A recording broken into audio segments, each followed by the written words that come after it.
Վարչապետի կարգավիճակն ունեցող Փաշինյանը իր վրա է վերցրել միաժամանակ դատախազի, քննիչի, օպերատիվ աշխատակցի լիազորություններ եւ դրա հենց այդ տրամաբանությամբ էլ գործում է քաղաքական հրահանգներով։ Սա գիտեք, ակնհայտ է, որ սա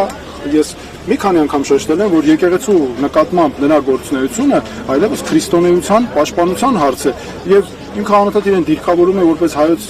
եկեղեցու հետևոր։ Չի կարող մի մարդ հայոց եկեղեցու հետևող քրիստոնյա լինել, եկեղեցու հետևող քրիստոնյա կոչվել, որ անընդհատ ատելություն է սերմանում, անընդհատ մարդկանց թշնամացնում է իրար, նրան քաղաքական թիմը նույն այդ կերպ է վարվում եւ տեսեք այսօր ինչ է կատարվում, ինչ է նշանակում այս հոդվածի նշանախ այդ հոդվածը ամբողջությամբ քաղաքական իշխանական քարոզչության արդյունք է, որ հստակ ծրագրված քայլերով եկան հասան ստեղ եւ արդյունքում էլ ինչ ենք տեսնում այդ քրեական օրենսգրքի հոդվածները, որոնք օգտագործվում են ռեպրեսիաների համար,